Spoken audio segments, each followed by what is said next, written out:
So, hi, my name's Lisa, and today we're going to be talking about how to optimize your brand for AI.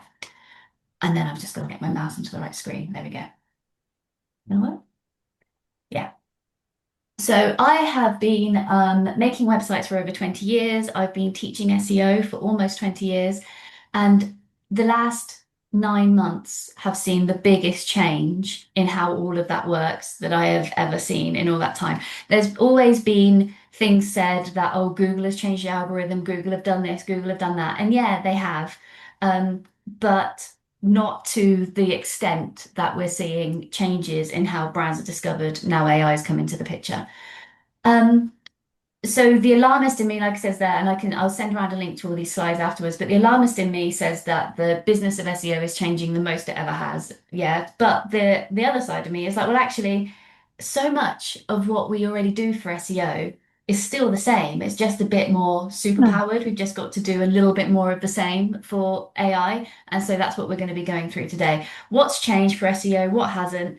And what you need to be doing more of, and in your wider digital strategy, but specifically as well with getting mentioned by AI. So when we talk about getting found by AI, when I've said that to some people before, they think I mean like them personally and ChatGPT like stalking them or something. And I don't mean that. I'm talking about your business being mentioned. When someone is having a chat with Claude or ChatGPT or Perplexity and says, or Gemini, Google's Gemini, I need someone who does this, this, and this. You want them to mention you. You want to be the one that they suggest.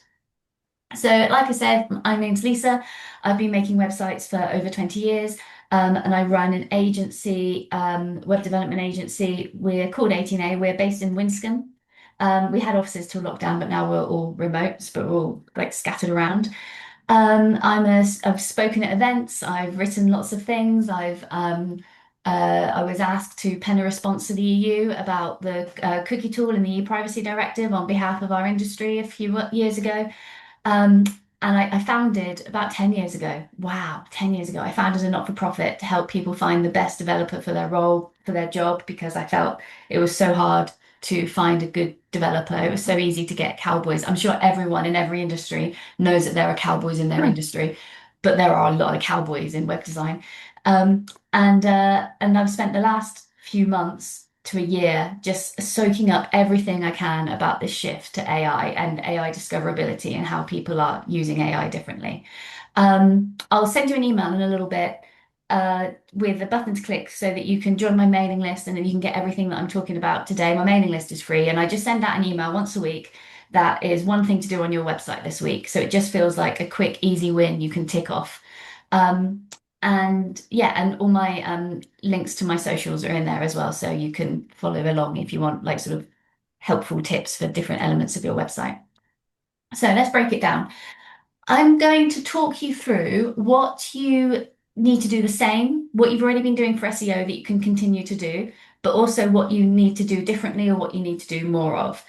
AIs or LLMs, if you hear LLM said anywhere, has anyone heard that term? Do you hear LLM around? So that Yeah. stands for large language model. So it's basically ChatGPT is an LLM. It is a large language model. It means it's sucked up all this knowledge about how we write and how we word things in the English language and just all this knowledge, and it's all sat there and it just regurgitates it out. And AI is kind of the broader term for this LLM.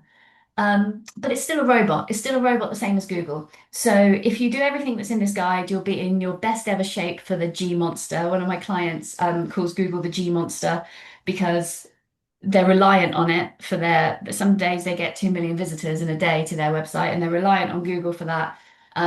But they're also at the whim of Google it sounds great to get 2 million visitors a day, if you're a traffic driven website, but it's scary to be at the whim of the G Monster. Um, yeah, that's that one. So just thinking firstly about what is out, is there anything that we don't need to do anymore now AI is around? And no, there isn't. There isn't anything that we did for SEO that we don't still need to do with knobs on for AI. Um, that's basically it. That's the easy one to get out of the way first. Everything you've been doing for SEO, continue to do, but more so. Um, Having said that, there is a slight change with link backs. Has anyone heard of link building. Has anyone done any link building? Do you know the significance of that? I'm getting some nods and things. Cool. Let me put you on a different view actually, so I can see more people. Um, so link building is the idea that you get other websites to link to you. It's really, really important that link building always seems organic. The idea is that back in the beginning of the web, someone made a website, and on that website they would say, "Oh, I found this other website. It's really useful. Here's a link to it." And over time, those links grew up between websites, the amount grew, I mean, and it became like an indicator that if a lot of people were linking to a website, that website must be good. And the more people that link to you, the higher you kind of rose in estimation in the eyes of the search engines of the time. Well, it's Google that's kind of done this bit. And Google wasn't around since the beginning of the internet. So Google has always used the amount of sites linking to you, if they are good quality websites, the amount of good quality websites linking to you as an indicator as to how good you are and how high they should push you up the rankings. I say good sites linking to you because people used to abuse it. People used to get crappy rubbish links linking to their website just so that they would rise up the Google searches. So Google got wise to that and Google changed the rules and said spammy links will get you penalized, but really good authoritative sites linking to you, that's what you want. And that really stands you in good stead in Google's eyes. Fine. So that's all great, and that still continues, and you should still try and do that. It, like I say, it's supposed to look organic. So if you can't pay for links, you can't make it look forced. You shouldn't pay someone who says they can give you 3,000 links overnight because that's not realistic. That wouldn't happen naturally, and Google will be wise to it. So just a nice steady stream of getting other people in your industry or complementary industries to link to you is ideal. Now, AI doesn't need links. It doesn't need you to have your website linked to it because Google works by crawling through pages, finding a link, visiting that website. And we call it spidering. Think of a little spider going through the links and following it all along. AI can just read it and see, that's Leslie mentioned. That's Antonia mentioned. So they don't need to follow the link. They can see the name and the context and know that it's talking about you. So link backs are less important for AI, but citations are still really important. It just means that if a newspaper, for example, it would always be the same. You'd get mentioned on the BBC. Amazing, amazing, amazing. They didn't put a link to your website. It would be gutting. You'd be like, oh, have I got the link from the BBC or the Guardian run an article on me or the Times?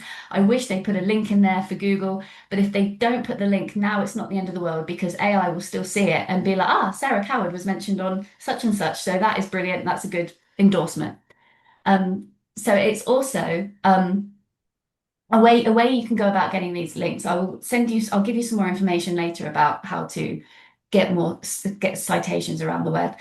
But some things you can do is you could offer to be a guest blogger for other blogs in your niche, other websites in your niche. So you say to someone who, say you were based in North Somerset doing your thing and it was a very geographical based business. You go to someone in Newcastle and say, you do the same thing as me, but we're not stepping on each other's toes because you cover your area and I cover my area. Can I write a blog post for your blog about this? It'll be really in depth. It won't be salesy. It'll be genuinely informative. It'll add nice content to your website.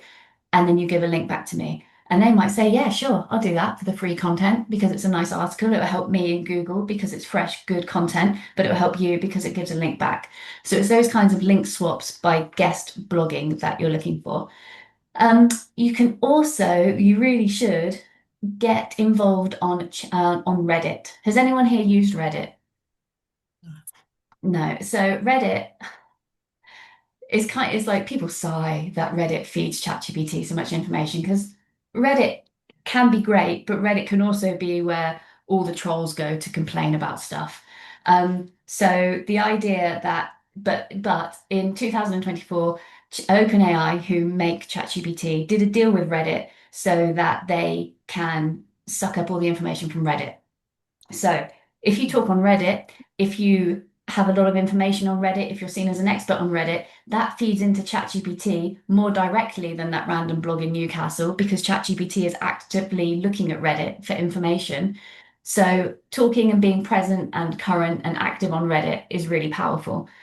It's just people are a bit like, oh my goodness, they chose Reddit to like Reddit's got a lot of good stuff, but it's also got so it's not like highly vetted like Wikipedia or something. So that's why there's a bit of concern about it feeding ChatGPT so much. EEAT is still as important as ever. It's always been super important, so it's still super, super important. That stands for experience, expertise, authoritativeness, and trustworthiness. So there were things that Google brought in several years ago, and it just wants you to be all of those things: experienced, have expertise in what you're talking about, be authoritative, and be trustworthy. So in everything you write around the web, try and make sure that that comes through.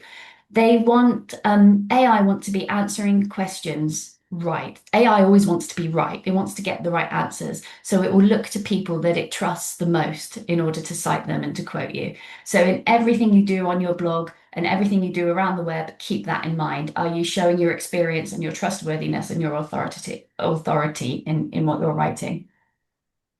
Also, a little note, does anyone remember Google Plus? Did anyone use Google's social network that was around for 5 minutes? Mm. That was because they wanted to know about experts. They wanted to really understand authors and what they were an expert in. They wanted to understand people. They wanted to be LinkedIn so that it had all this data about people so that it could rank your website highly because it knew that behind the scenes you were an expert in your area. And they just didn't quite nail it. It couldn't quite take off. They couldn't quite get it to work. They also did things like authorship tags. Google have tried so much over the last 10, 15 years to get this kind of knowledge about who was really an expert in their field, and they haven't quite nailed it. And now AI lets them nail it. Right, So, Lisa. Sorry, yeah. Lisa. It's just Annie. Could you just check the waiting room for me? See if anybody's waiting. Oh, Apologies. I oh no, can't. sorry, sorry, sorry. Yes. I can't get in the waiting room. Thank you. Apologies for No, interrupting. no, no. Thank you. I was chattering away and didn't notice. I just let everyone come in. Yeah, my knees and my wrists, so I just figured if my ex can get it. Oh, is that what we got? Yeah. We've got two more people just joining in. Hi, can you hear me? Yeah. Oh, hi. Sorry I'm late. The links weren't working. Oh, sorry about that. That's okay. Um, cool. Oh, so Jen, we've got a few Jens, but they're probably all you, and it's just sending Oh, you. yes, So I was trying yeah, to go on my phone as that'll well. work Ignore out. that one. Um, Samantha, I gotta ask, are you the Samantha I went to school with? Because do you happen to have the same name? Yeah. You are? Sorry, say that again. I should have read. Hi! I saw you on the delegate list and I was like, oh, I wonder if that's Sam. Got a month to it, so it's Sorry, say that again. through a section. What's on?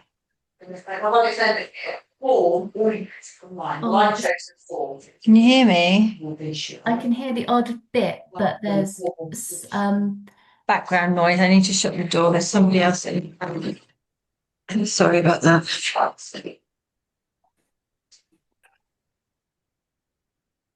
so just a reminder to everyone new who's just joined that this is being recorded. And I Yeah. don't want to bore everyone that was here already, but just super, super quickly. I'm Lisa. I've been making websites for 20 years, over 20 years, teaching SEO for nearly 20 years. It's changed a lot. What you need to do hasn't changed that much. It's just got a bit more supercharged to get found by AI. So what you were doing for Google, we're just supercharging it to get found for AI.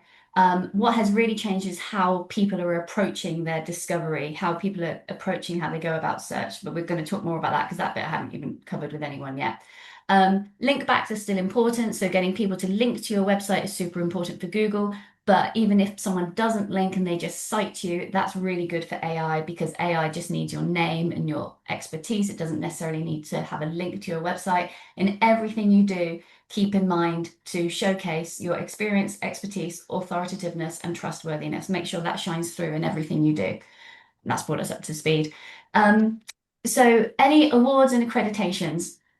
If you've got any awards and accreditations, shout about them, put them on your socials, put them on your website, make sure that they're clear. Ideally, use structured data, but I will talk more about that later. And it just lets AI, it just reinforces that idea to AI, this person is an expert, they know what they're doing, or this company knows what they're doing. And if I cite them, I'm going to be delivering a good response because AI just wants to give the right answers. So this is a quote from Neil Patel. If you've follow SEO stuff. He's very huge in the world of SEO. You don't chase rankings, you build content for LLMs. Or we talked about an LLM being a large language model. Even if your page never breaks into the top 10, the focus shifts from traffic to trust signals. So it's not about getting clicks, it's about clear formatting, semantic structure, and authoritative insights. So just really being an expert in your field. Social media. Now, I'm sorry about this one, but unfortunately, AI does feed on social media as well. So you've got to be in all the places at all the times, and that's just really sucky because who's got time for that? Having said that, you are best off focusing on the networks that suit you the best, that have your audience in them. Don't spend all day posting on TikTok if actually LinkedIn is where you should be writing. So think about where your audience are likely to be. But yeah, unfortunately, you've got to be quite omnipotent across your blog, other people's blogs, Reddit. We talked about Reddit earlier because ChatGPT have done a deal with Reddit. So ChatGPT just sucks up all the information on Reddit, but I'll send you a guide to Reddit at the end. So yeah, social media is unfortunately important because it does paint more of this picture to you to AI. On that note, if anyone here use Instagram? Just make sure that you have your Instagram set to allow public photos and videos to appear in search engine results, because when they rolled it out, it's not on by default, and now Instagram comes up in Google. TikTok is often top of Google for if you search for something. So when you get this guide, it will just show you these screenshots that you can walk through, making sure that your Instagram is open to the robots. So the voice of experience, which is what we've been talking about, but hand in hand with why ChatGPT likes Reddit, because AI wants people's voices, it wants the voice of experience. AI knows that people trust people. There was some research I read last week that if you say you're launching a product or a tool or anything, and it was designed by AI, people don't want to buy it. If you say you designed it with AI, then your sales go up. And if it was just you, then it's just like your baseline. So you make it, people like it. If you made it with AI, people like it more because people have kind of got this perception that makes it cleverer, that makes it better, but you're still involved. If you say that you made it completely with AI and you had no involvement, then sales fall because people really want that human connection. So that is why it's a tiny little thing. But when you're writing case studies or when you're writing your blog post or anything, do it in the first person. Make sure you say, I did this, I found that, we thought this would be the case, and we actually found such and such, because that just makes it just proves all the more that you are human. Same goes, it doesn't say this here, but the same goes for when you get ChatGPT or Claude to write you a blog post. Un-AI it. It's not necessarily that SEO people debate all the time as to whether Google doesn't like AI generated content. And a couple of years ago, I did some testing and found it absolutely would not even index stuff ChatGPT had written. It was like absolutely against it. But that has eased off. Google now says, no, if it's good, then we'll index it. We don't mind if it was written by AI. But I just don't think people like reading it. Does anyone find that as soon as you read, Chatty's tone when it just asks the question in the way it asks at the end? Is anyone here like finding they just don't like half the stuff they read when it's obvious? Yeah, Fiona's nodding, and and Antonia, it sounds too chatty. So don't do that. Make it so that ultimately a human might end up reading this. And if you want them to convert, you need them to like you, so you've got to be a human. 99.99% of people like stats, possibly, but AI does. AI likes tables of data, it likes results, it likes studies, it likes research because that gives it more to back up why what it's telling you is right. So if you can think about any studies you can do in your area, any research you can do in your area, we're doing quite a bit at the moment. We're testing things on like comparing like people who've made their website on Wix, people who made it on Squarespace, people who are making it with Shopify, and comparing those platforms in different sort of health metrics. I'll talk more about site health in a minute. But that's that sort of research we're doing so that then we can publish it and then AI will be like, oh, this is interesting. So yeah, if there's any research and results you can do and lay them out on your website in a blog post or anything, have a think about that. Structured data. Now, this is the one sort of technical bit of the talk, but please don't glaze over because it's fine. I will make it fine. Structured data has always been really, really important for SEO. It's what we've done on our bigger SEO clients. So, like the guy who gets 2 million visitors a day, that we've had structured data on there for like 15 years. But it's been a nice to have. So, we've bothered with the big sites with the big budgets, and the smaller clients haven't bothered with it. But now people are having to bother with it because it is getting more important. So, it's behind the scenes. It means writing your website code in such a way that websites know, robots know exactly what each section means. So you might have your about text, and in the background, you're saying, "Hey, robot, this is the information about our company. Hey, robot, this is the bit about me. I'm the expert. Hey, robot, this is a recipe. Hey, robot, this is a ticket. Or a review. When you go to Google." Now you get Gemini's little AI excerpt at the top, but when you used to go to Google and it would just answer a question, or it would show you some star reviews, or it would show you the cinema times without you going to Odeon's website. That was all because those websites were using structured data and Google was able to understand what it was showing you. And I've got an example to sort of show out.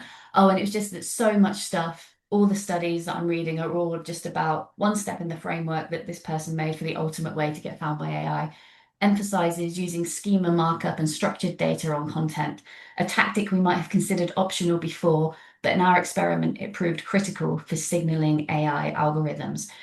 And that's going to get even more so as well, because I don't know if you heard that in January, Google got a patent approved for this thing they might do where if someone clicks on your result in Google and Google thinks that your page isn't going to quite serve that person as well as it could do, Google is going to make a new page about you. And people won't even get to your website. They will get to the page that Google makes on the fly about you. And if you want Google to be fed the right information and confident that it can do that and do that nicely and well, then yeah, it's going to be using structured data to do that sort of thing. So this is explaining it visually what we mean by structured data. Say you put on your website, oh, sorry, clicked on it.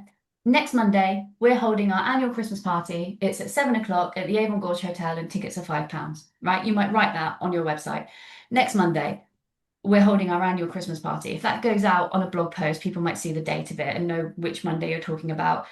It's at 7 o'clock. We might know that that's probably 7 p.m. if it's a Christmas party. Otherwise, you're starting quite early, aren't you? At the Avon Gorge. But you see, to a robot, there are a couple of questions there. For AI, who only really wants to give this to someone if they are absolutely certain it's the right answer, they would prefer to have it marked up like this, like in the grey box. So on your website, you still write it however you want to write it, but behind the scenes, in the background for the robots, you're saying this. It says name, Christmas party, start date, there's the actual date, end date, there's the actual time it finishes. The offers is a ticket, the price is £5. And the availability is that's where you can check whether it's in stock and things like that. So that is what we mean by structured data. And someone didn't sort of make up how to lay that out. There is a website called schema.org and it has got fixed rules on what you can mark up and how you should do it. So it's basically this big web project. It's been going for years and years and years, like well over a decade, of this is how you can mark up your data so robots can really understand it, and robots are really leaning on that now. So if you can code, then you can go to schema.org and add on all your structured data yourself. If you can get your developer to do it, then they can put structured data into your website, but it needs to be done in a way where every time you add a blog post, you could add what the structured data should be, or every time you add an event, you could add what the structured data would be. The stuff about you as an expert won't change that often. The stuff about your company might not change that often, but you need to be able to update it or get them to update it when it does. Yoast have some, if you use Yoast, the WordPress plugin, Yoast has some facility for it on some limited fields, but it's there. Because when I've been teaching SEO for 20 years, this was the one bit that people couldn't really go away and do themselves, because not typically if you're coming to me for your training, you're not a coder, so you couldn't code it yourself. so last September, I was like, we've got to build a way to let people do their own structured data. So we built AI profiles. So if you wanted to, you could go to aiprofiles.co.uk, and I'll give you a voucher code for it later if you do want to do that. You go to AI profiles and you fill in a form. You're literally filling in a form of boxes with your company information, your name, the link to your LinkedIn, awards you've won, paste in any reviews people have given you that you can copy and paste from Google reviews or anything like that. So you're copying and pasting and you're typing in just a normal form and you click save, and it turns that into a page of structured data for you. And it creates some other technical things that we'll talk about in a minute as well. So it's super easy to use. You then would link to it from your website. So maybe in the footer of your website, you would say verified business information. It talks you through it. And then the robots would come to your website. They'd see there's no structured data, but they'd find this link and they'd go there and they'd find all the structured data about you. Great. The absolute ideal, because I don't want to mislead anyone, the absolute ideal is that you put structured data on your own website. But if you can't do that, or it's going to cost a developer a few hours to do that, this is what you do instead, because at least you're linking your website is your main source of truth and you're linking to this profile. So yeah, I'll send you links to that afterwards. So as just says, full transparency, it's my product, and that's why. Oh, and there's a 60% discount code there. But I've done another discount code that I'll email you later that's valid until Thursday that gives you a bit more off. So look out in your email for a bigger discount code. So yeah, so if you can't do structured data yourself and you don't want to pay a developer or a developer with more than £20, because that's what this other discount code will do it for, then do it this way, and then you've got some structured data. LLMS.txt file. So we talked about how an LLM is a large language model. LLMS.txt is a new initiative by some clever AI fan, Cleverbots, which it looks very techy. It's just a blank sheet with words on it. But it's giving a little overview of the essential information about you, that when a robot comes to your website, they can look for that text file, they can see it, and they can talk about you. If you do you can ask your developer to set you up one. If you do an AI profile, then it makes you an LLMS.txt file as well. So that's included in that £20 if you did that. There's other things maybe coming, like we talk about Markdown, where you might see your website, but with none of the prettiness, none of the design. See, this is a thing. This is a big question at the moment with design, is that if robots are making decisions for people, which is increasingly happening, robots don't care how pretty your website is. They just care what it says. So I think we're going to see some changes in sector around how much people bother with the design of their website, but also in adoption of how much we see people letting AI make decisions for them. If all the AI people would have you believe that agentic AI is going to be making all the decisions for you, in which case it doesn't matter what websites look like. In reality, we might find people are slower to adapt. So actually design still does play a really important role for quite a while. Or ultimately, people ask AI to give them a short list and they will still go and make the decisions. So in which case the design does still matter. But yeah, there are other things happening around that. But if you're on AI profiles, we're evolving it as more things come to light, as there are more things people need. Site speed. So is anyone here ever concerned about the speed of their site? Yeah. So site speed is a bit of a technical one. It can be. Usually it's just because your pictures are too big. Okay, so if you go on your website and it's taking a long time to load, check if your pictures are too big, because that is very often the reason. AI is expensive to run, and that is why there's so many articles. I'm getting articles every day about all the money OpenAI and Amazon and everyone are pouring into their AI to get like ahead of the race, like it's the next space race. But they're kind of hemorrhaging all this money because it just is really expensive to run. So they want your site to give it these answers quickly and snappily. And Google has always wanted your site to be fast, or for a long time it's cared about speed because it knows that people don't hang around. So Google has wanted your site to be fast so that it knows it can recommend you and you will give a good experience to the users. And AI wants you to be fast so that it can just do what it's doing really quickly. So I'll give you a link to a tool where you can test your site speed. Well, this is where I've said that one of the biggest things is that images are too large. Um, but there is a link there, which is another one of our tools that we've made, which monitors your site health, but you can do a free performance scan there. You can visit that link that I'll send you later, and you get a free scan of how fast your site is. So the other thing to think about is your site availability, and this has always been important for Google. It's now also very important for AI. If Google visits you do all this work on your blog and on your content and making it all good, but if your site is flaky and very often it's not there, if it's not there a few times when Google comes a calling, it's going to stop coming a calling. And it's awful for you to have put all that effort in and then it's just not up when your visitors come. But then site speed also plays into that because it's one thing if it's not down, but it's practically unusable because it's so slow, then that's still all part of the user experience. And it's about if you're doing all this work, you need to make it snappy and reliable for both real people, but also for all the robots.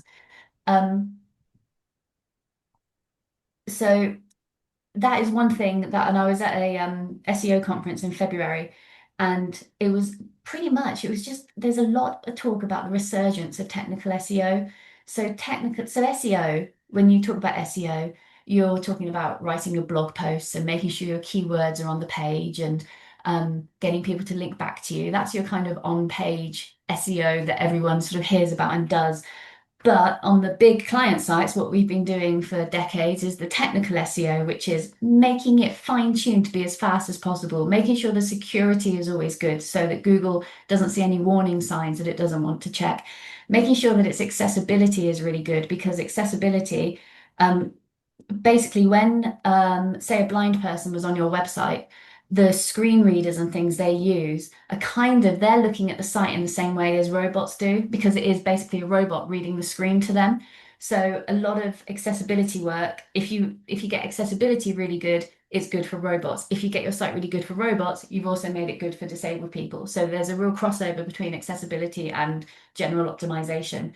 Um, so yeah, all of those things are more important than ever. And so we've made this tool, Site Vitals. Sorry, we've only got two tools, AI Profiles, which I've talked about, and this Site Vitals one. And if you go to Site Vitals, you can go there and you can get free uptime checking. So you put your URL in and it will email you if ever your site goes down. If it's down for a while, you might think, I need to go and grab someone, I need to talk to a developer, I need to see what I can do. Or if you just find what a client on Site Vitals has found recently was that it was dipping in and out and they didn't realize how flaky their site was because every time they went, it was there. They didn't realize that several times during the day it was dipping out, and that's not great. And when they looked into why, they found a problem that was brewing that would have just taken it down permanently or until they sort of solved it, so they were relieved to find out about this dipping. So there's just this real emphasis on technical health, making sure that your site, because this is robots, we're talking about robots. Robots are machines, and machines want everything to just be mechanical and working and in good nick. Um, so so yeah, that's what our Site Vitals tool is about. It's about making sure, yes, the car starts, that's your availability, that's making sure it's up. Yes, the car starts, but also does it have oil in it? Do the tires need pumping up? All those extra bits, making sure that it's technically in good nick. So this is inside Site Vitals. You've got your uptime reporting, you've got integrity, because if your SSL certificate fails to renew, Google's going to see this error message that it's insecure, which is awful. SEO and AI visibility. Some people, you should do this actually. You really need to do this, and I will send you the details how to do it. You can check for free on Site Vitals. You can check that AI can actually access your website because we'll come on to it in a minute anyway. But there was sort of a bit of a thing last year, 18 months ago, where people were actively blocking AI from their websites because, AI was stealing everyone's content. That's how it was learning. It was this kind of mass worry that it was stealing everything. We should block out AI from our websites. And sometimes those blocks have stayed in place because sometimes people didn't really realize their developer did it, or they just ticked a box in a plugin that sounded right at the time. And so overall, it's just that this check just makes sure that you're not telling AI not to look at your site, because that would be rubbish. You do all this work and all this effort to try and get mentioned, and you find that ultimately you're telling it not to. So there's just a check here that will just tell you for free, and I can send links around to it. Performance, this is the check that tells you if your site is slow. That was the link that I gave you earlier, gets you this report. But also things here, like I said, most of the issues normally are big images, or that's like the first fundamental issue. Here you can actually download the fix. There's a little button on the right there, so you can download a resized image of the right size so that it makes it easy for you to fix that problem. Security audit, some of these things, then you'd see it and you'd think, well, I've got to get my developer to sort some of those things. Content, this is for bigger, busier sites. If you've got a team working on your website, this tells you where the team have made changes and maybe your content has drifted from what you wanted it to be about. So you've made all this effort to optimize for this key term, but then gradually over time things start to chip away and you notice the rankings are dropping, and then you look and you think, oh, well, we did change that title tag at this date, we did change that content then, and see if that makes a difference. And everything is plotted on a timeline. And the timeline is in your free account if you go to Site Vitals and create an account as well. So if you are in a team, again, you get your developer to add to the timeline when they do something, you add when you do something. Like we've got clients who will make a voucher code or change something in how their WooCommerce shop works, and then find that they caused an issue. And suddenly, rather than, oh, why is the site broken? You can look back at your timeline and go, it did stop doing that thing at about last Tuesday. And on last Tuesday, we did this change. So now we can go back and reverse that change and fix it. So it's just giving you a timeline when things are lots of people's responsibility, or even just yours, but you're very busy. It just gives you this timeline to see, to put things together. Is anyone here on WordPress? Does anyone use WordPress for their website? Yeah. There's a WordPress plugin as well that's free. So email me if you want to. I'll email you later. Becky's giving it a thumbs up. Email me later if you want details of the WordPress plugin, because you put the WordPress plugin on and then it adds to your timeline here when different plugins update. Because if they're auto updating, again, you might not know quite when they updated, but you know something stopped working a week ago and you want to look and see, it was that plugin updated itself and that's when my problem started. So I need to disable that plugin and go from there. Oh, but also if you did want to, so this is the only other upsell, the AI profiles you can buy, but this one, if you wanted to run these reports automatically all the time and keep an eye on your performance and keep an eye on your integrity and have these reports run all the time rather than just do the one free one when you start off, then I'll send you a voucher code as well, so you can get that like a lot cheaper. But the uptime monitoring and the timeline, that's always, and the WordPress plugin, that's always free. So you can just go and create a free account and get all that. But like I say, I'll send you links. This is what I was just touching on with that Site Vitals thing, is checking that your site can actually be indexed by Google. So one of the things you can do, you can use the free report, run some free reports on Site Vitals, or you can try and go to yourwebsite.com/robots.txt and see in there if you can see anything saying disallow ChatGPT or disallow Claude Bot and things like that. You can normally guess which robots they're talking about. So you put in your URL, so you visit your website and then put /robots.txt on the end and see if it's on there. Right, chunk your content. I don't know why, but I don't like the word chunking. There's something about it that I just don't like. But it's a way of describing how to write for AI. And luckily, I'm glad that it's different to how people write for SEO typically. You know, when you go to a recipe website and you just have to scroll through the baker's like life history of every way that they like to saute an onion before they actually get to the actual point of what you want to read about. That is out for AI. AI has not got time for that. Instead, there's this kind of concise way of chunking your information together that AI likes to digest. So as you go through it, you could have clear headings and subheadings. So that's always been good for SEO, having your H1s and your H2s and everything like that. You have a clear opening line or a short paragraph that sums up the articles. Do you ever see the acronym TLDR? Have you seen that? TLDR? It stands for too long, didn't read. And now you know to look for, now you might notice it more when it stands for too long, didn't read. And it's basically like if someone gets to your article, they see that it's long and detailed because that's still nice for Google and it's got all the answers in it.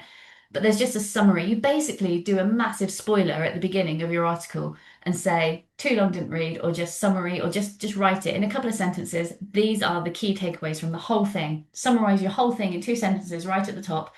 And that might be enough for people, but the robots will hopefully still go on through it. But the point is that robot knows what the crux of it is, and it might quote those lines.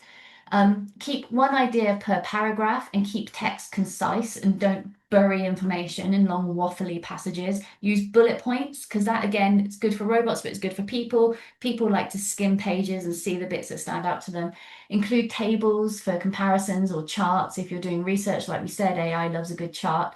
Include some FAQs. So this was it Leslie said at the beginning? Sorry, no, it wasn't. Sorry, whoever it was that said that they had done some work on their. Leslie threw me. You've got two open. Have you got like an AI? I know. I Getting don't know it. how that happened. So I'm so sorry, but there was a lovely lady right at the beginning as we were all getting introduced. She said that she added some FAQs to her website, and then a client came to her saying that ChatGPT or another AI had mentioned her as a recommendation, and she really thinks it's thanks to these FAQs because robots love FAQs. It gives you such a good way to get more keywords across, get more questions, get more answers, because these are basically answer engines, these AIs. People are asking them questions, they want to give the answers. If you go to, I'll give you a link to it as well, but on AI profiles, there's a free FAQ generator tool. So you can use that and then you just copy and paste if you did create an AI profile, it then has these really awesome FAQs on it that we've written for you based on your website and you can add to it. But even if you don't pay, you just copy and paste them and put them on your website. So it's an FAQ generator. But yeah, think about things people might ask. Also, it's in my list of tools that I'll give you later, but go to alsoasked.com. So ALSO, like also asked.com, and put something about your website in there. And also asked tells you what, when you go on Google and you Google something, and then Google says people also asked and gives you all the other sort of similar searches. Also ask.com hooks into Google and tells you what those terms were and are. So then you can write answers answering those questions as well, because then those are the sorts of things people are asking for. And I've done that on blog posts about destinations to visit, seen what other people are asking about, answered those questions about in this tourism guide, and then you find your traffic goes up. Give summaries during the text so this is carrying on how to write for AI. Give summaries during the text. So you might say like common mistake or to summarize, this is this. So all the way through, you're sort of giving little bullet point things. Keep your tone conversational, because remember to optimize for voice search, because more people are using voice search now and they're just asking, hey Siri, hey Gemini, whatever you say to Google. And if you're answering a question, aim to give the very best answer to that question that is possible. And then this was a quote from last year: when optimizing content for AI and humans, you must get to the point early and optimize content to reduce cognitive load, because no one has any headspace anymore, do they? I found this by accident. Healthline dominate Google when you're searching stuff, and I was researching overnight oats and whether you really did need to bother soaking them the night before. And I read this article and I was like, oh, haven't they done everything that you're supposed to do for chunking? So they've got a very descriptive title. Their first paragraph basically sums up the whole thing. Then they've got subheadings, they've got bullet points with numbers, and then they've got this in the third screenshot along above the advert for laundry, they've got a summary box. So they are doing everything. Summary at the top, clear headings, bullet points, summary points after each section. So it does take time to think about that, and I'd rather you wrote a blog post than didn't because you were worried about the extra time and headspace it takes to do it this way. But I would say look at perhaps your most visited blog post or your main page of if you've got like a long text page that's just a bit dry at the moment, do this to those. Put the time into the odd couple of pages that are really important, really real converters for you, or really bring a lot of traffic into your website. Make those good pages even better rather than worry about doing it on every single blog post you write. Hi, Lisa. Somebody, their internet went a bit peaked on. Could you just pop into the waiting room and let them back in for me? Done. Thank Shelley's you. coming back Thank in. you. Cool. Thank you. Fresh content has always been super important for SEO. So you'll have heard that blog as often as you can, but that's really, really important for AI as well. I've even heard people say that there's no such thing as evergreen content anymore. There used to be some blog posts that you would write and they would like stand the test of time. Now people are saying, oh, maybe you should revisit them every few months and give them a refresh and put a date on them that they were last updated at, just to keep AI and Google knowing that your site is active. And a good acronym I was talking to someone about the other day is that if you drove past a house and all the lights were off and it was all dark inside and it just looked like you'd see a haunted house in an American TV program or something, or it just looked really deserted. And then you go to the next house and the lights are on and you see people having fun inside and it just feels warm and welcoming, and maybe there's some nice music coming out. That is the house that Google would pick because it just feels lived in, it just feels alive, and it feels like something's happening there. And so that is the signal that fresh content is giving out. Be the house that people want to visit. Right. So is anyone here doing e-commerce? Is anyone here selling stuff directly from their website? No. Yeah, we've got a nod there. So ChatGPT, who owned by OpenAI, did a deal with Shopify. And the deal was that all the shops in Shopify, like a million shops, whatever it is, would be digested into ChatGPT, and ChatGPT would mention them and recommend the products, and people could buy. Ultimately, people starting in the US, but then coming over here, people were going to be able to buy directly from ChatGPT. So they didn't even need to go to the website, they could read it and they could buy through ChatGPT. So, and this was amazing. Shopify shops were going to soar. And it didn't work already. ChatGPT. So this was like not that long ago. They said they were going to do this, and already they said, yeah, no, we're not pursuing that anymore. Partly, and I've read different reasons for it. One is it was a pain in the ass to sort out because like you've got a lot of technical things for ChatGPT to be able to take your payment and give it to that shop. They've got to sort all that out with Stripe and people hooking Zero for invoices, and all of that was just like, ugh, actually, that is a bit of a pain to do. But also they found that people weren't ready for that yet. People might have started to adopt to this new way of discovering brands, but they are not ready to give ChatGPT their credit card details to buy something just because ChatGPT said they should. So that is when I mentioned earlier that that Google wants to start putting up pages because they think they can do a better job of conveying what you're about than you can, because their argument is they know that particular visitor, they know what that visitor is looking for, and they know a lot of information about that visitor, so they can put together this perfect page. It kind of shows that people actually, they still want to get to the website, they want to check it for themselves. And yeah, because the examples you always see people talk about online is, oh, you can ask ChatGPT to like recommend some running shoes based on this, this, and this. But ultimately, you want to see them before they turn up in your box on your doorstep. You want to check that you actually like the look of them, don't you? So the world isn't quite ready yet, it would seem, for ChatGPT to really own shopping. So they have rolled that back. But it's still what we do need to learn from all of this is that ChatGPT will still make recommendations, Gemini will still definitely make recommendations, and people will then come to your website and perhaps more likely to buy because they have done that research and they have been fed there from their favorite little AI bot. But when they land on that product page, remember they're not coming from your homepage. And this is the same for absolutely any recommendation, whether you're e-commerce or not. So even if you're selling services, if ChatGPT or Gemini or anyone brings someone to a page of your website, it won't necessarily be the homepage. And on that product page, on that service page, you've got to reiterate your trust signals, the awards you've won.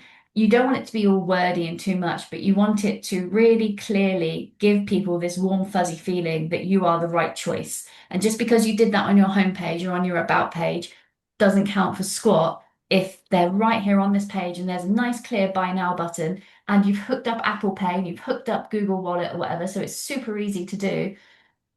Just throw in some star reviews that are accurate, obviously. Throw in a little mention of how many years you've been trading, that it's all built in the UK or whatever, so that you're helping paint that big, warm, fuzzy feeling picture of you on that actual page that people land on. So really, that's for anything. People haven't always come to your homepage for SEO, but it's feeling all the more important now to finalize that conversion ChatGPT has kind of done the legwork for you. Now you've just got to seal the deal and you've got to remind people of all the good reasons why they should buy from you.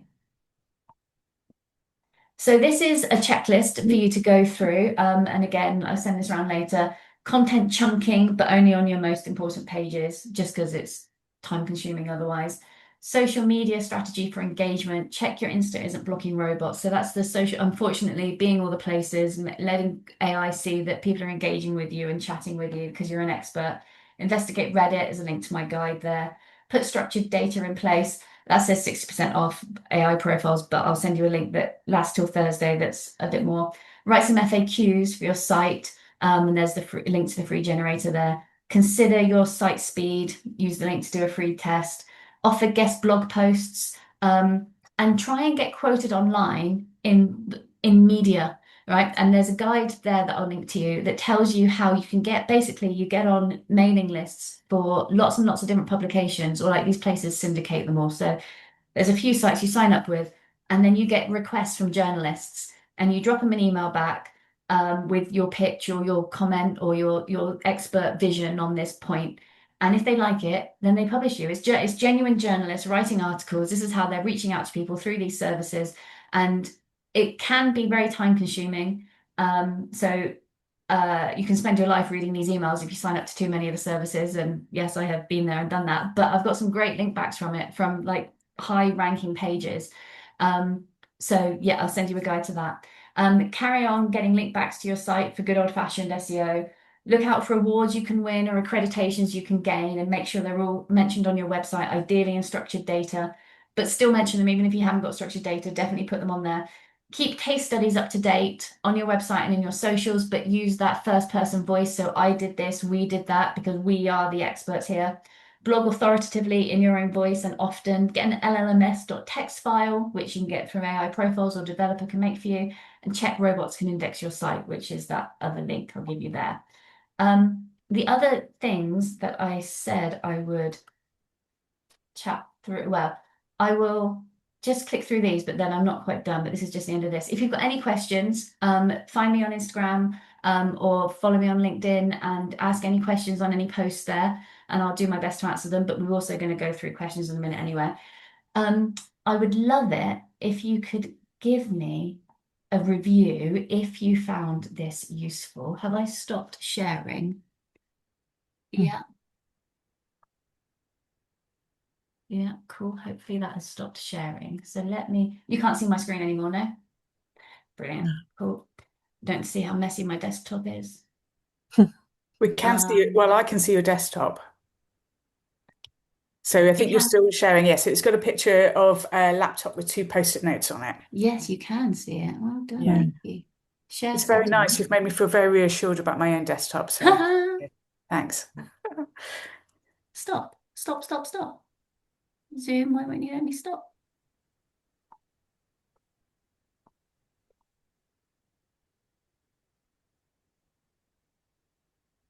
Ah, no.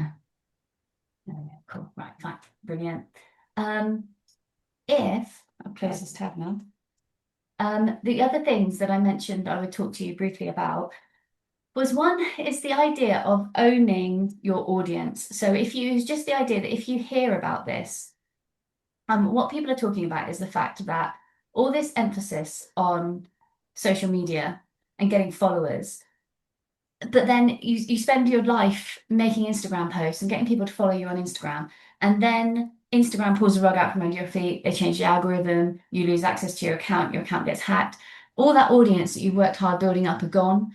So the idea of owning your audience is around getting email addresses on a mailing list, basically, keeping in touch with your audience directly, so that if the social networks disappear, you're not high and dry. And the tools that you can do that with are Substack is like the famous one. So when you see all your influencer people that you follow saying, "Oh, come and join me on my Substack," it's because they're trying to get your email address. From your point of view, Substack isn't as good as it used to be, because it was a website, it was your own blog. You went there to read someone's blog post, and they were really good at the conversion of, oh, if you subscribe, leave your email address, and then you'll get emailed each time they blog. And they were really smooth. They are still really smooth at it. But they've now made an app as well, and they're really pushing the app. And if people subscribe through the app, I don't think you get their email address, or at least you didn't last time I checked. So new people coming to your website, new people who haven't used Substack before, you get their email address. But if they find you through the app, you might not get their email address. And so then that's not as good for you. That's not, you were doing it to get away from some big, massive company cutting you off from your audience, and then they're kind of little moving a bit away from that. So Medium is another option. Medium is massive, but Substack seems to be the one that everyone on social media goes to. It's probably just feels a little bit more accessible. Medium maybe feels a little more highbrow. But also things like kit.com. I use kit.com, which helps you do landing pages and run a mailing list. And kit.com, I use it on the free tier, and I can have up to 10,000 subscribers on the free tier, and I can make all the landing pages I want. I can't do funnels and all. I can do like one automation or something. So it's not great from that. And it is expensive as soon as you start to pay. It's like 30 to 70 pounds a month, which I think is a lot. But on the free tier, at least you got your newsletter, 10,000 subscribers, fine. Because MailChimp has gotten really expensive over the years. And Gumroad, so not Gumtree, where you can like buy a secondhand dining table. Gumroad is completely free, so that's brilliant. The only snag with Gumroad is that if you are selling like digital downloads or selling products through it, they take a 10% cut, and you might think, well, that's great, because they're not charging me anything. They only take a cut if you make some money, and so I like that. That's fine. But for some people who are turning over a lot of money through Gumroad, when they made that change, they were charging 5%. And then if you were, I don't know, if you were making like 10 grand a month through Gumroad and suddenly they went from 5% to 10%, I can see why people didn't like it. But if you're just starting out and might dabble in the odd couple of products, but also just want to have this whole mailing list thing, then check out Gumroad. So there are the other tools that I particularly like. You mentioned a tool there and it sounded like kit.com, but what was the spelling of that? Because I don't know if it's kite or kit. KIT. Oh, easy. Thank you. It used to be ConvertiKit, if anyone's heard of that, and then they rebranded as Kit. Can everyone see a web page that says Tools I Love? Yeah. So I'll give you a link to this as well, in the email that I send around later. What's the time? Oh, you might have the email by now. So when emails come around, do have a check in your inbox, and if you've got it, click that button and you'll come to a page that has links to everything that I've been talking about and a link to the download, and it's where I will put the video once I get it and it's all sorted out, so you could watch a replay of this if you wanted to. But just to run you through these things, these are the tools that I've talked about. GA4 is Google Analytics. It's how you find out the traffic that's coming to your website. Matomo is technical, but it's GA4 but without the cookies. So if you for bigger brands and marketers who really want really granular information, especially if you're running ads, if you're running meta ads and you're paying for traffic to your website, and lots of people aren't opting in, aren't consenting to cookies, so you feel like you're blind as to whether your ads are actually working, that's when Matomo comes into its own, because you can use it first party without cookies, blah, blah, blah, blah, blah. And so it lets you know more what's going on. Google Search Console, you might well use that. It's Google's own tool for understanding what's happening with your website. FFmpeg, that's a technical video one. Also Asked is what I mentioned. It lets you know what other people are talking about. Headline Studio, which has a free tier, helps make your headings more emotive. So it has that slight sort of AI vibe to it, or American vibe to it, just when you're just like really trying to do the link baity headings, but it still can help get a better click-through rate. Ahrefs is a massive piece of SEO software that has a free tier. So that really, you can spend your life in Ahrefs finding all the SEO stuff. SEMrush is like that. But I've used it for someone recently to find a toxic backlink report. So they're a restaurant chain, and they had, in the past, someone had thought it was a good idea to get them loads of links from some spammy sites, and that was not a good idea anymore. So they count as toxic backlinks. Those backlinks were actually doing them damage. Those sites linking to them were putting them in a bad neighborhood. So that let me do a toxic backlink report so we could get rid of those. Reddit. Izzy is something of ours. Trello is like my massive to-do list. So that's free project management. Basically, I'm only on the free tier. Google Meet, no cutoff after 45 minutes on the free tier, like with Zoom. So that's why I'm not knowing where to stop my share on Zoom anymore, because we use Zoom until a few years ago. We've been Google Meet all the time since Google Docs as well. Availability Cow is a tool we've built, but it's completely free. And it lets you, if you use Google Calendar, you sync it with your Google Calendar. So you can send a person you're talking to a view of your calendar, but with no details on. So they don't know that you're going to the dentist and parents' evening. They just see that you're in a meeting. But then they can sync their Google Calendar and lay it on top of yours. So then you can both see gaps. Because I've got some clients who our calendars between us are a nightmare. So you lay them on top of each other and you can see, we're both free at 4 o'clock on Thursday. Completely free. Loom is really handy for talking to your developers because it's a free little video. It's obviously got a paid tier, but I just use it for free. You can do if something's not working on your website and you're trying to explain it to a developer, or you're reporting it for the first time, do a little Loom video, and say, oh, when I click this, this, and this happens. That's what's the problem. Send them the Loom video, and they can say, oh yeah, because otherwise you try explaining it into words, and you might not be quite accurate in the words you use to a developer, and it can take longer then to sort it out. Canva, love Canva, could play on Canva all day. Affinity is kind of, I haven't played with it yet, but they're basically a Photoshop ripoff that said they'll be free forever. So that's why Affinity is cool.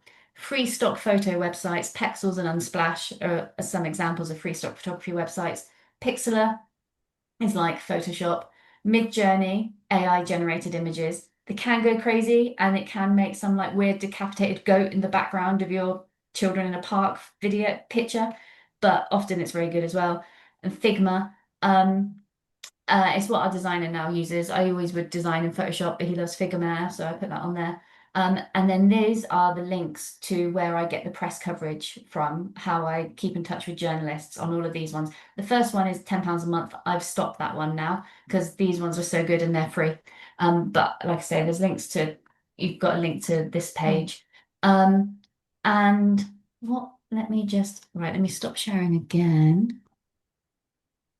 Stop share. Check there wasn't anything else I was supposed to own your audience. Oh, just very, very quickly, I had said in the description I would talk you through the differences between generative AI and agentic AI, because agentic is what is coming. Have people heard those words? Yeah. So generative AI is your LLM, it's your chatty, which is what I call ChatGPT.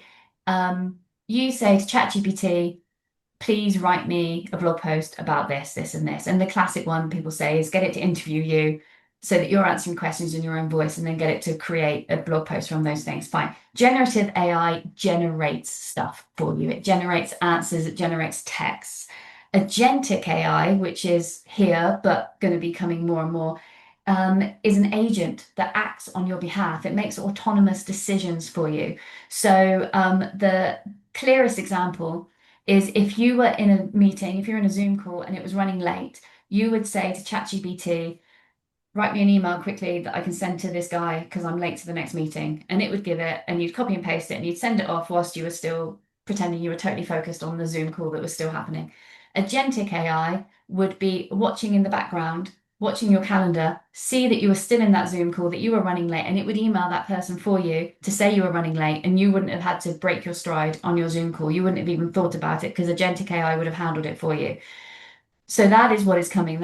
And you need to be depending on what your website is, what your business is, you need to be getting prepared for that in the next sort of year, because agentic AI is the new visitor that is coming to your website. It's the visitor that comes and needs to be able to book. So is your booking system working for robots? If I've set up my agentic AI agent with my credit card details, when the agent comes to your website, can it use Apple Pay? Can it use Google Pay? Can it buy that thing for me without me being there? Can it book that appointment? Like I've said, booking appointments, like on Site Vitals, we've done it so that it's collecting all this information about your website. If you were paying on Site Vitals and it was monitoring your site health every day, and it was monitoring your site speed every day, and it was monitoring your security every day, we've then got a feature in there where there's basically a special link. It's an API. It gives a special link to your agent of choice, And your agent can then, however often between you and your agent, you then discuss, or the agent looks there every week and says,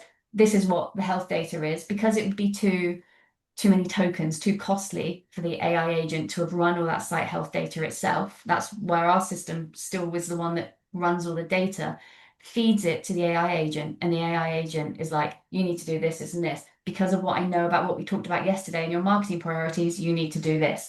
So your agent, so that's just an example of how we're making websites now with agents in mind, with agentic AI in mind. How can robots come and use our services on behalf of a person? So yeah, that's something else to bake your noodle and to like think about how you're going to factor into your life. So yeah, that is basically all of that.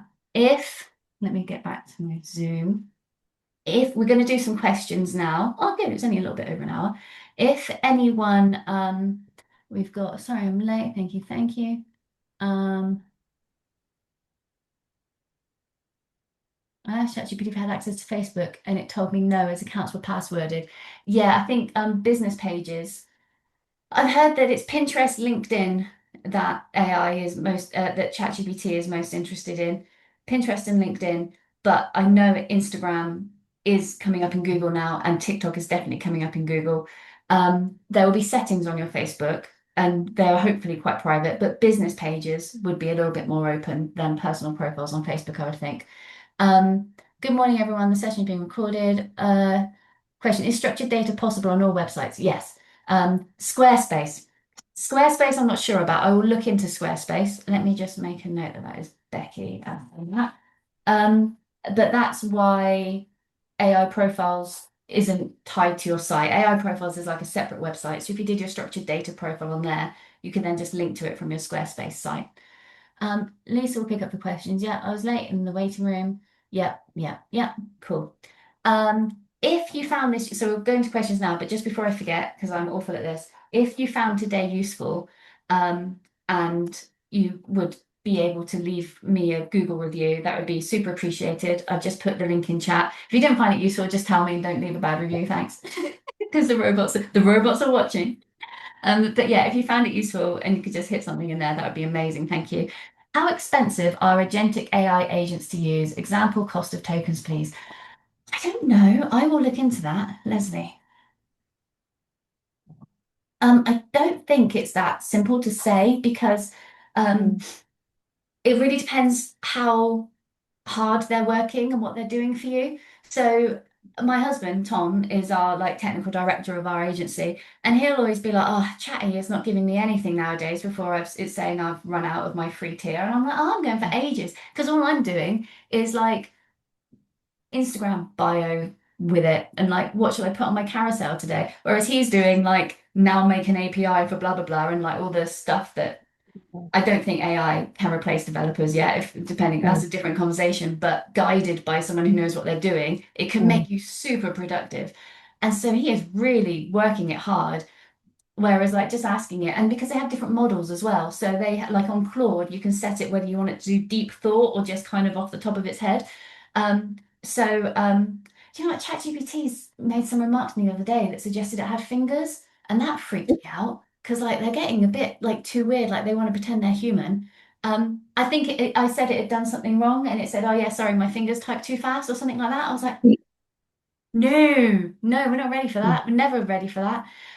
So I'm sorry that's such a waffly reply, and I will see if I can find any sort of information to send over about it. But it's because it will depend on the task, it will depend on the model, it will depend on the granular stuff. But also when Tom's been playing with sort of really technical AI stuff, he's found, oh, it's all right, you get 1,000 free credits to use this platform from Microsoft. And then he's like, oh my goodness, I burnt through those in no time. It depends what you're doing, but I'll see if I can find anything more useful. Has anyone else got any questions? Just to say, you should have had an email. Yeah, it's a learning curve. Yeah, sorry, there's so much information. I'm just garbling out at you. You should have had an email with a link in it to click to get to that page. Check your spam. So do. If you haven't had an email from me already, check your, because one of our developers, John, was sending them out. If you haven't had an email, please do check your spam, and I'll just put my email address here in case anyone wants to grab it. In case you don't get anything, then you can follow up with me directly. Ah, cool, it was in your spam. Thanks for checking. Yeah, and how many people did we have today? Quite a few, so that's brilliant.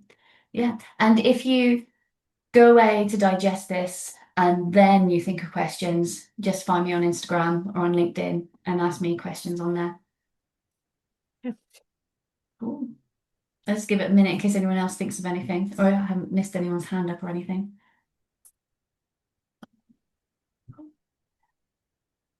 Oh, let me just grab that actually. Right. Well, then, if that's all right, if then that's everyone's done, then I'll let you get on with your day. Lisa, you've got a question from Emma in the Oh. chat. What about Wix for structured data? Tried adding some years ago, but it got very confusing. I will, yeah, so they've probably got some option. Do you know what I did? I got my 11-year-old to make a free website on Wix, a free website on Squarespace, a free website on all the different free ones, because I felt like if I made them, I wouldn't be a fair test as to which were the easiest platforms, and that's what I wanted tested. So he did them. So I'll ask him if he found anything about structured data on Wix. The reason I'm not so familiar with them is because we code and we make websites, we don't need to use those platforms. But I will look into it. Emma, what's your surname or anything so I could follow up with you there? I'll see if I can find you on the list, or I'll just send out some general. That's about tokens, and Wix and Squarespace was Becky. Tokens. And then make sure I can actually read my writing afterwards. 3 new messages. I'll just check what's down here. It's yes, this is me, I think. Yeah, thank you. So whoever said the slides aren't on the email, they're not on the email. You click the button that's in the email, it takes you through to a page that's got the download on there and a big space where the video is going to be once I can get the video on there. Cool. Perfect. Okay, all right. Thank you, and I will speak to you all soon. Okay. Thanks. Thank you. Cheers. Bye. Thank you so much. It was excellent. Thank you. Thank you. Bye-bye. Thank you very much. Thanks Take very care. much, Lisa. Very helpful. Thank you. very much. Thank you. I've left you a review. Thank Oh, you. thank you. Thank you. Oh, lovely. Thank you very much. That's brilliant.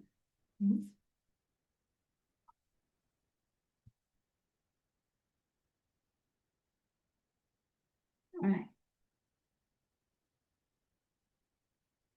Just trying to get a screenshot of the comments that were left.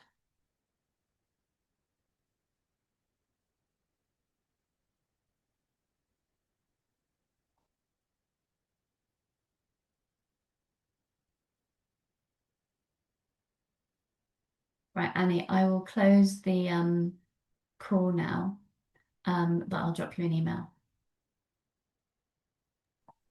Great. Thank you so much. That was super. And yeah, we'll catch up later. I really appreciate. I'm sorry you're talking to a blank screen, honestly. I'm horrific. But we'll catch up soon. That was really interesting. Yeah, thank you. Speak to you soon. Bye. Bye. Bye. Thank you.